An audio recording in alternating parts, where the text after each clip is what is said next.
নবীজির একজন আশিক হযরতে ইমাম আব্দুর রহমান জামি হজ করতে আল্লাহর পবিত্র ঘর বাইতুল্লাহ আসছে। অনেকে হজের আগে মদিনায় যায়, আবার অনেকে হজের পরে মদিনায় যায়। বাজারও এই হজের করার পরে ওনার নিয়ত হলো মদিনায় যাবে। আমরা তো মদিনায় যাই, আমাদের হাত খালি, আমাদের পা খালি, আমাদের জবানও খালি। ওখানে যাওয়ার পরে ইমানটা পুরাই নষ্ট। ওখানে দাঁড়ায় মানুষ বলে কদমা তার রাসূল নাকি মরে গেছে, আরো বিপদ।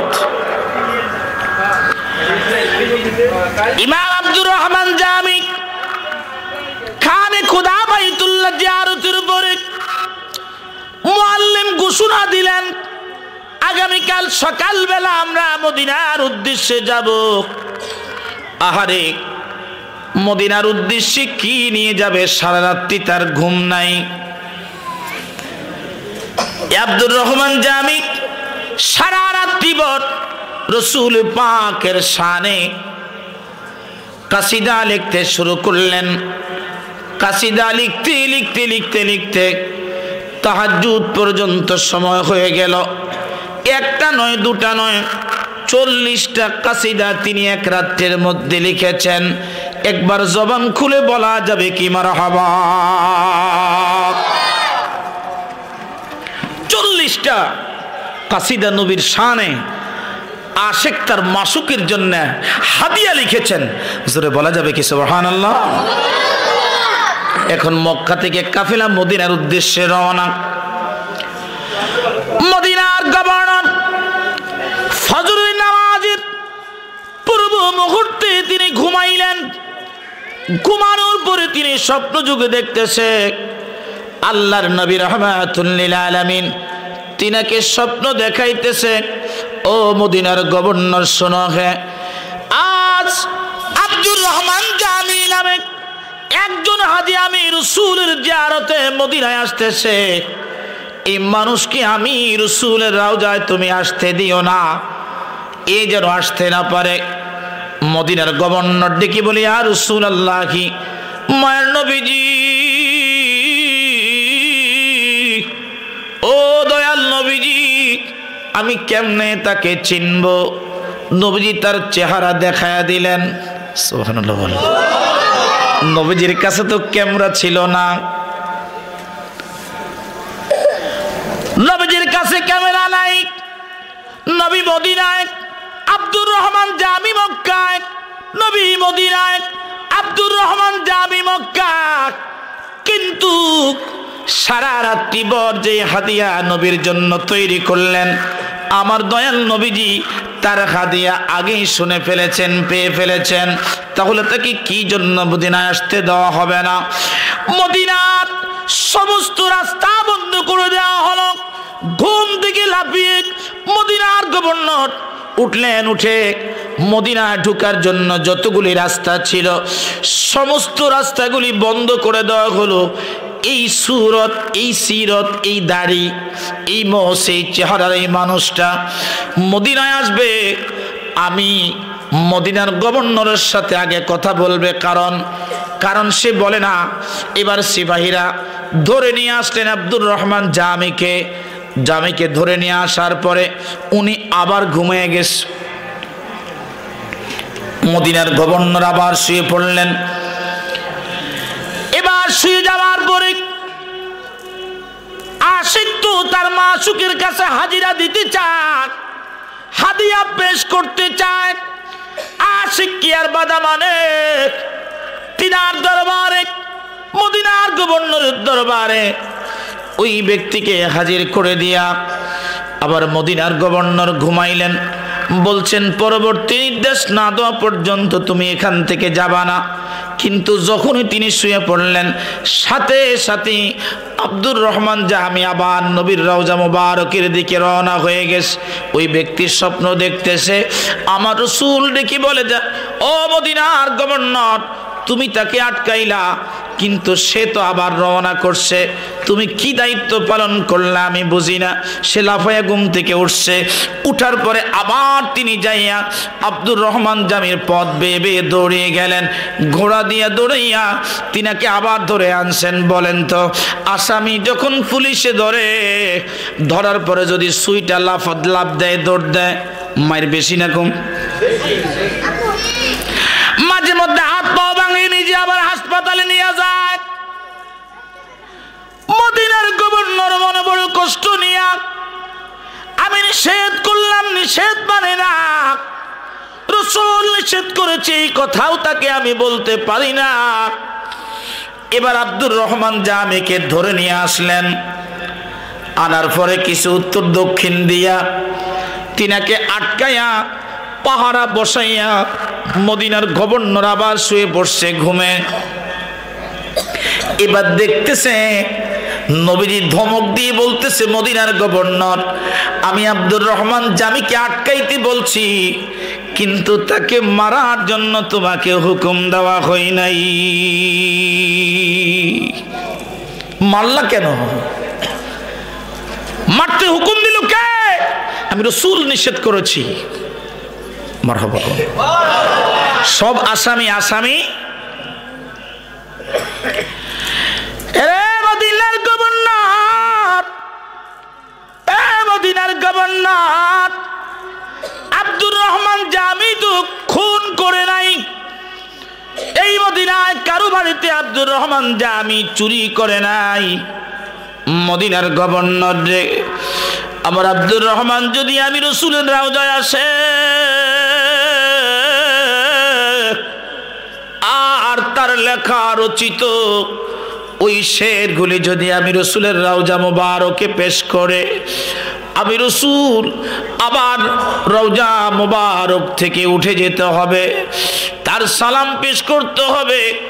আব্দুর রহমান জামি তার সিঁড়ির মধ্যে লিখতেছি, ইয়া রাসূলুল্লাহ,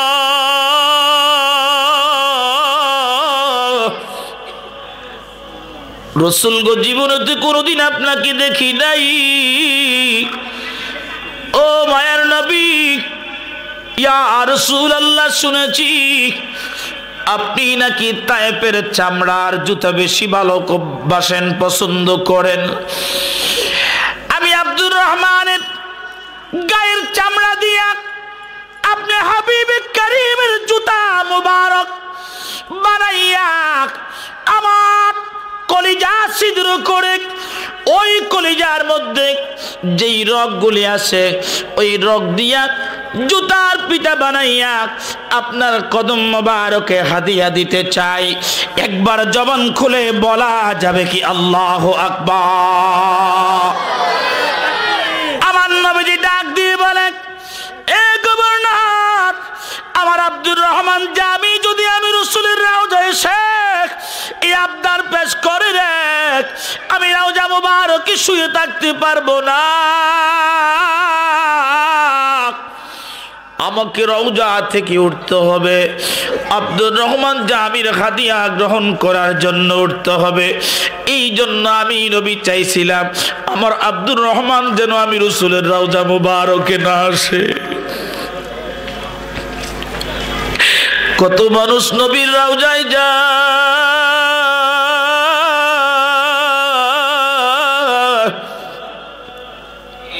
গিয়ে গিয়ে ইমান হারায়া নবী রওজা মুবারক থেকে চলে আসে। চাঁদপুরের মুসলমানেরা গো, মনে রাখো, ওই মদিনা গেলে শুধু ইমান যায় না, কিছু মানুষ আছে তারা মদিনায় যায়, মদিনায় যাওয়ার পরে তাদের ইমান তাজা হয়ে যায়, তাজা হয়ে যায়, তাজা হয়ে যায়, হয়ে যায়। কারণ নবীর রওজা মুবারকের মধ্যে দাঁড়াইয়া একদল মানুষ বলে কত মাতা রাসূল মরে গেছে, আর মদিনার মেজবানে রাসূল আবু আইয়ুব আনসারী ঈমান খোলো আমার নবী রওজায় মরে নাই, আমার নবী আপন রওজা মুবারকে সশরীরে জিন্দা জিন্দা জিন্দা। একবার জবান খুলে বলা যাবে কি আল্লাহু আকবার। ভাইরা আমার, আজকে দারুন নাজাত হাবিবি আমাদের আশাদ পাগড়ি প্রদান অনুষ্ঠানে আমরা হাজির হয়েছি। ওই অনুষ্ঠানে ওই আয়াতে কারিমা তেলাওয়াত করে দিলাম। নবীজি ডাক দিয়ে আল্লাহ পাক হযরত জিবরাইল আমিনকে পাঠাইয়া নবীকে শিখাইতে চায়, জিবরাইল তুমি পড়ো। নবীকে শিখায়। জিবরাইল ডেকে বলে ইয়া রাসূলুল্লাহ, ইয়া মুহাম্মদ, ইয়া রাসূলুল্লাহ ইকরা, আপনি পড়েন। আমার রাসূল ডেকে বলে মা আনা বিকরিন, আমি তো কারি সাহেব না, আমি কি পড়বো, আমি লেখাপড়া জানি না। দ্বিতীয় দিন আবার বললেন ইয়া মুহাম্মদ ইকরা, আপনি পড়েন। নবীজি ডেকে বললেন আমি তো লেখাপড়া জানি না, আমি কারি সাহেব না। তৃতীয় দিন এই জন্য আমাদের দেশের কিছু শিক্ষিত অভদ্র মানুষগুলা, শিক্ষিত সভ্য মানুষগুলি বলে আমার রাসূল নাকি মূর্খ ছিল। ও চাঁদপুরের বাবুর বাজারের মুসলমানেরা, আমি জানতে চাই আমার নবী তো মূর্খ ছিল না, বরং আমার নবী ঘোষণা করেছেন কলেন নবী সাল্লাল্লাহু আলাইহি ওয়াসাল্লাম আনা বুইস্তু মুআল্লিমান, তামাম পৃথিবীর মানুষের জন্য আমি রাসূল শিক্ষক হয়ে এসেছি। একবার বলা যাবে কি আল্লাহু আকবার। ইলিটারেট আমার নবী। নাউজুবিল্লাহ বলবেন না? সবাই বলেন নাউজুবিল্লাহ। ভাইরা আমার, নবীজি গাড়ি ঘোড়া থেকে নেমে আসলেন আম্মা জান খাদিজাতুল কুবরার কাছে। ঘরের মধ্যে আসার পরে নবীজির জ্বর উঠে গেল। আহারে, জ্বর মানুষের তাপমাত্রা নরমাল তাপমাত্রা 97-98 থাকে, যখন 100 হয় একটু তাপমাত্রা বাড়ে। তাপমাত্রা শরীরের বাড়ে ঠিকই, কিন্তু শরীরের মধ্যে একটু ঠান্ডা অনুভব হয়। 2 হয়, 3 হয়। নবীজি ডেকে বলেন, আমি যখন আমার খাদিজার কাছে এসে বললাম খাদিজা রে, কে যেন একজন আমাকে বলছিল ইয়া মুহাম্মদ ইকরা, আপনি পড়েন। আমি কি পড়বো? আমি তো জীবনে কোনোদিন মাদ্রাসায় স্কুলে যাই নাই, আমি তো লেখাপড়া জানি না, আমি কি করব? এই কারণে দুশ্চিন্তায় আমার জ্বর চলে আসছে। আম্মাজান খাদিজা বলেন, ঘরের মধ্যে সেদিন যত কাপড় ছিল সব নবীকে দেওয়ার পরেও নবীর কাপ থামে না। সুবহানাল্লাহ বলবেন না? জবান খুলে বলেন সুবহানাল্লাহ। নবীজির শরীরের কাপ থামে না। এবার আম্মাজান খাদিজা নিজে নবীজির উপরে হয়ে গেলেন, নবীজির উপরে শুয়ে পড়লেন, জামা কাপড়ের উপরে শুয়ে পড়লেন। নবীজি একটু স্বস্তি বোধ করলো। পরের দিন জিবরাইল আমিন আসলেন। আমার আল্লাহ কি বলেন, জিবরাইল আমার রাসূলের জন্য কঠিন করে কোনো কথা বলবে না, গিয়ে বলো ইকরা বিইসমি রাব্বিকাল্লাযী খালাক। আল্লাহু আকবার। নবীজির জ্বর চলে গেল। আরে আমার দয়াল নবীজির সমস্ত শরীরটা একেবারে ঝরঝরা হয়ে গেল। নবীজি ডেকে বলেন কে আপনি? কারণ আল্লাহ পাক দুনিয়ার কোন মানুষ দিয়ে আমার রাসূলের খাদেম রাখেন নাই। আমার রাসূলের খাদেম যিনি ছিল রে, তিনি হলো মালাইকা, তিনি হলেন আসমান জগতের নূরের ফেরেশতা, ফেরেশতাদের সর্দার হযরত জিবরাইল আমিনকে দিয়ে আল্লাহ পাক আমার নবীর খেদমত করাইছে। একবার জবান খুলে বলা যাবে কি আল্লাহু আকবার। প্রিয় ভাইরা আমার, হযরত জিবরাইল আমিন আমার নবীকে শিখিয়ে দিলেন ইয়া মুহাম্মদ ইয়া রাসূলুল্লাহ, ইকরা বিইসমি রাব্বিকাল্লাযী খালাক।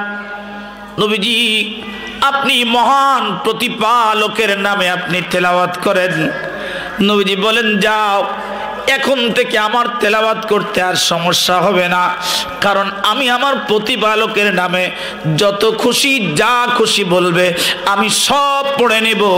একবার বলা যাবে কি ইয়া রাসূলুল্লাহ, আমার মন কান্দে যাইতে মদিনায়, বল মন কান্দে। শুধু যাদের মদিনা যাইতে মন চায় আমার ছাত্র ভাইরা, তোমাদেরও যদি মদিনা যাইতে মন চায় তোমরাও পড়ো আমার সাথে, বলেন মন কান্দে, সবাই মন কান্দে, ও মায়ার নবীজি আমার মন কান্দে, বল মন কান্দে। তোরা দেখলে সবই পাগল গবি, দেখলে সবই বিকাদিবি বসে নিরাক লাই, আমার মন কান্দে। খুলে দেন জবান, মন কান্দে। মদিনার বাসিন্দা যারা, আমার মদিনার বাসিন্দা যারা, রওজা পাকে কান্দে তারায়। আমি অদম কপাল পুরায়া খায়া, আমি অদম আমার যাওয়া হইল না, আমার মন কান্দে। নবীজি জিবরাইলকে চিনতেন না, এখনো পরিচয় হয় নাই। জমিন থেকে 4000 ফিট উপরে একটা বাসর, যেখানে আশিক তার মাশুকের সাথে দিদার করেছেন। সুবহানাল্লাহ বলবেন না? হয় নাই? আরো জোরে বলেন, একবার বলেন আল্লাহু আকবার। নারায়ে তাকবীর, নারায়ে রিসালাত। সুন্নি মহাসম্মেলন, ইসলামী সুন্নি মহাসম্মেলন, নারায়ে তাকবীর, নারায়ে তাকবীর। ওলি আল্লাহ যেখানে, মিলাদ কিয়াম যেখানে, মিলাদ নাই যেখানে, নারায়ে তাকবীর। ওই বাসরটা জমিন থেকে 4000 ফিট উপরে। মারহাবা বলেন, জোরে বলেন সুবহানাল্লাহ। কত হাজার ফিট? 4000 fit, 4 kilometre. আমি একদিন উঠছি না, গাড়ে সুরে একবার উঠছিলাম, মাঝ পথে আমার পানি শেষ হয়ে গেছে। নিজের শরীর নিয়েই তো উঠা যায় না। পানি লইছি 5 লিটার, একেবারে আধা পথে যাওয়ার পরে আমার পানি শেষ। এখন পানি শেষ হয়ে যাওয়ার পরে এই পর্যন্ত শুকিয়ে গেছে। তো একজন পাকিস্তানি আমাকে বলল, এতটুকুন রাস্তা তুমি উঠলা, এখন নেমে যাবা? যাও, নবীজি তোমাকে মদত করবে। সুবহানাল্লাহ বলেন না? নবীজি তোমাকে সাহায্য করবে, উঠো একবার দেখে আসো কোথায় নবীজি 3 রাত্র কাটাইছে। মুসলমান বড় কষ্ট করে ওই গাড়ি সুরি উঠার সময় দেখলাম একটা সাপ। মাঝপথে একটু সামনে যাওয়ার পরে দেখতেছি সাপ। আমার সাথে হাজী সাহেবরা দেখেই ভয় পেয়েছে। সাপ কেন? আমি বললাম ভয় পাওয়ার কারণ নাই, এই গাড়ে সুরের মধ্যে সাপ আছে ঠিকই, শত শত হাজিরা প্রতিদিন উঠে নামে, কোন হাজি আজ পর্যন্ত সাপের কামড় খায় নাই। এখানে সাপ থাকলেও ভদ্র সাপ আছে। মারহাবা কোন।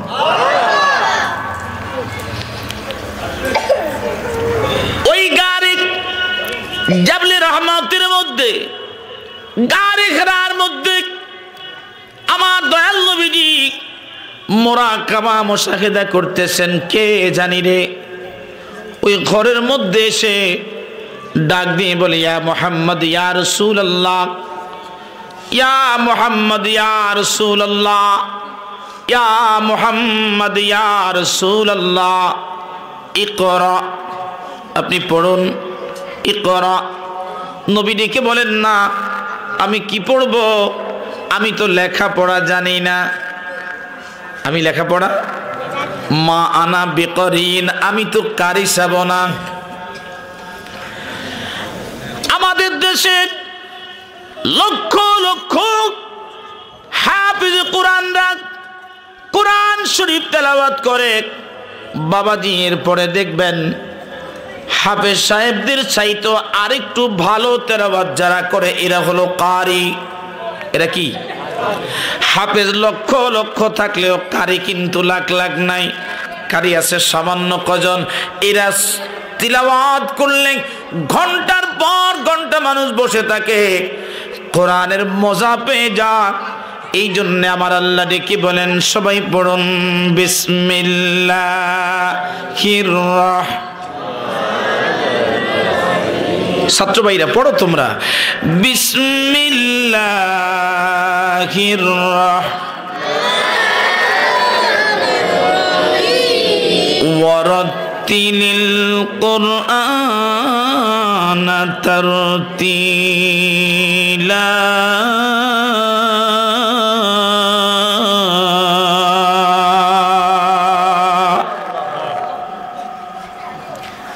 রাসূল আপনি যখন তিলাওয়াত করবেন, আপনি একটু তারতিলের সাথে সুন্দর করে আপনি তেলাওয়াত করবেন। শিখিয়ে দেয় কে? সবাই বলেন কে? সবাই বলেন কে? ওই আল্লাহ নবীর কাছে যদি সুন্দর তেলাওয়াত চায়, তা আমাদের ওই সুন্দর করে তেলাওয়াত করা দরকার আছে না নাই?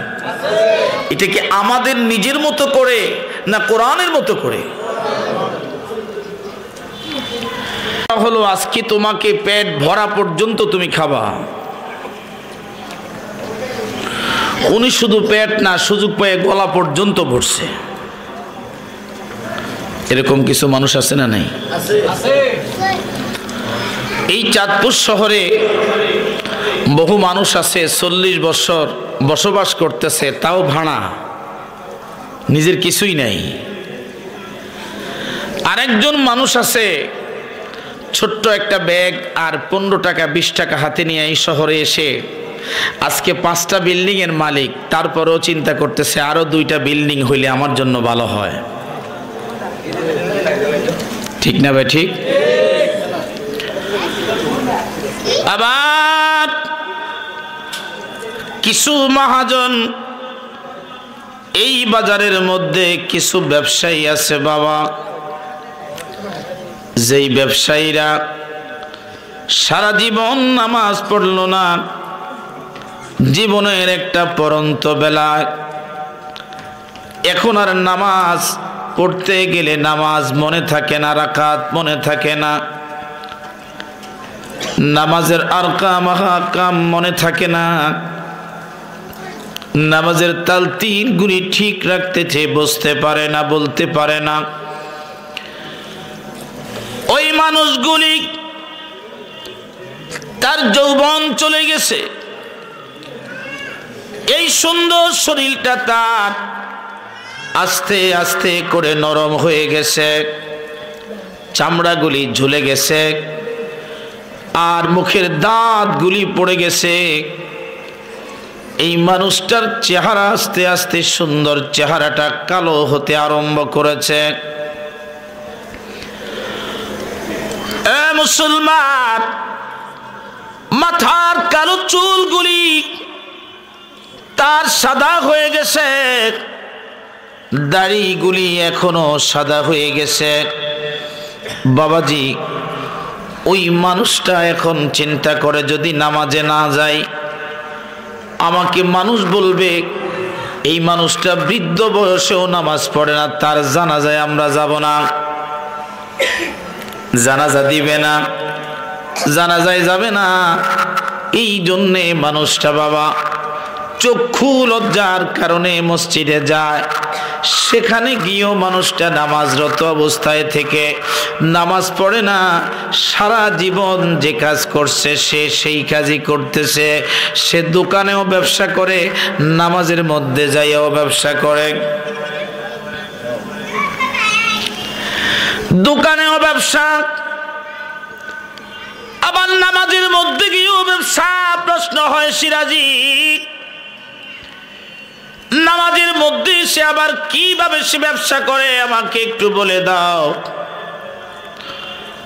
উনি এশার নামাজের প্রতিদিন জামাতে পড়তেন, এশা মাগরিব পড়তেন, আসর পড়তেন, জোহর পড়তেন, ফজরের নামাজটা ওনার ঘরে থাকতেন, পড়তেন বা না পড়তেন। এই 4 ওয়াক্ত নামাজ মসজিদে তিনি হাজিরা দিতেন। হাজিরা দেওয়ার পরে এই মানুষটার একদিন একটা গতি হয়ে গেল। হঠাৎ করে ব্যবসায়িক ঝামেলার কারণে এই মানুষটা মসজিদে যাওয়ার একটু দেরি হয়ে গেল। বলেন তো বাবা, আপনার এই বাবুবাজার এশার নামাজ কয় রাকাত ফরজ? কয় রাকাত পড়ছেন আপনারা? সবাই 4 রাকাত। এখন এই চাচা মেয়ে আসছে নামাজ পড়তে, আসার পরে তিনি দাঁড়াইলেন নামাজ পড়বে। বাবাজি অলরেডি নামাজ 1 রাকাত হয়ে গেছে, উনি জানে না। এই জন্যে শুধু নামাজ পড়লে হবে না, নামাজ জানাও লাগবে। কারণ রাসূল বলছেন, ক্বালান নবী সাল্লাল্লাহু আলাইহি ওয়াসাল্লাম বালা ওযুইস সালাতি ফাকাদ কাফার। যে ব্যক্তি বিনা ওযুতে নামাজ পড়ল সে যেন কাফের হয়ে গেল। এই জন্য নামাজের পূর্ব শর্ত হলো ওযু।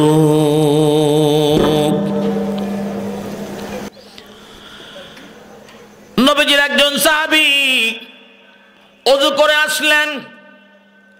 নবীজি বললেন, না তোমার ওযু হয় নাই। আবার ওযু করলেন। আবার নবীজি বললেন, তোমার ওযু হয় নাই, ওযু করে আসো। আবার ওযু করলেন, আবারও তার ওযু হলো না। তিনবার তাকে পাঠানো হলো, ওযু হলো না।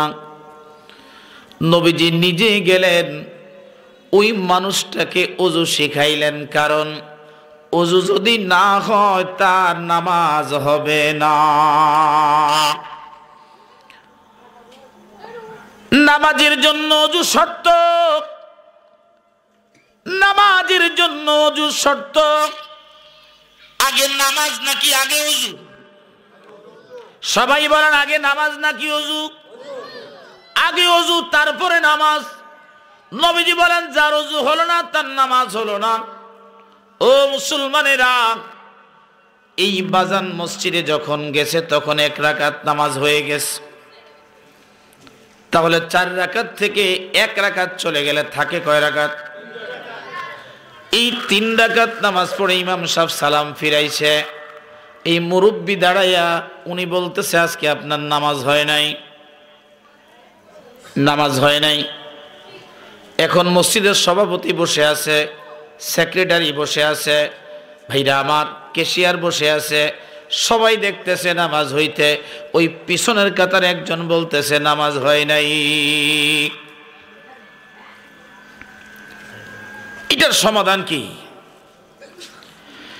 এবার ওনাকে প্রশ্ন করা হলো, বুঝলাম ওনার নামাজ হয় নাই, তাহলে আমরা সবাই দেখলাম 4 রাকাত, মুয়াজ্জিম সাহেব দেখতেছে 4 রাকাত, খাদেম সাহেব দেখে 4 রাকাত, সবাই দেখলো 4 রাকাত, শুধু আপনি দেখলেন 3 রাকাত। কারণ কি? এই শত শত মুসল্লিদের মধ্যে কেউ ওনার ভুল ধরল না। আপনার কাছে ভুল মনে হলো কারণ কি? কয় না না, আমি প্রতিদিন 4 রাকাতে 4টা দোকানের হিসাব করি, আজকে আবার 3 দোকানের হিসাব হয়েছে, 1 দোকানের হিসাব এখনো বাকি আছে। এর নাম হলো বাবা নামাজ। এ চাঁদপুরের মুসলমানেরা মনে রাখবা, দুনিয়ার মধ্যে যদি নামাজ পড়ো, কবরে তুমি নামাজ পড়বা। দুনিয়ার মধ্যে যদি তুমি কোরআন তেলাওয়াতের সময় দাও, তাহলে কবরের মধ্যে তুমি কোরআন তেলাওয়াত করবা। আল্লাহর জান্নাতি পরিবেশে কবরের জিন্দেগি তুমি কাটাইবা। আর যদি দুনিয়ার মধ্যে তুমি চা দোকানের সময় দাও, মাহফিলের দিন মাহফিলে রওনা করে আখিরি মোনাজাতের জন্য অপেক্ষা করো, মোনাজাত অর্ধেক হওয়ার পরেও যদি অপেক্ষা করো মোনাজাতটা শেষ হোক তারপরে হাজিরা দিব, তাহলে তোমার সেই কাতারে তুমি থাকবে। কথা বলুন ঠিক না বেঠিক? আল্লাহুম্মা সাল্লি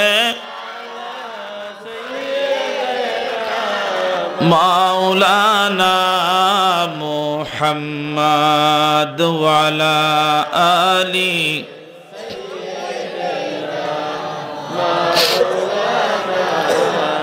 একটু জবান খুলে বলেন আল্লাহুম্মা সাল্লি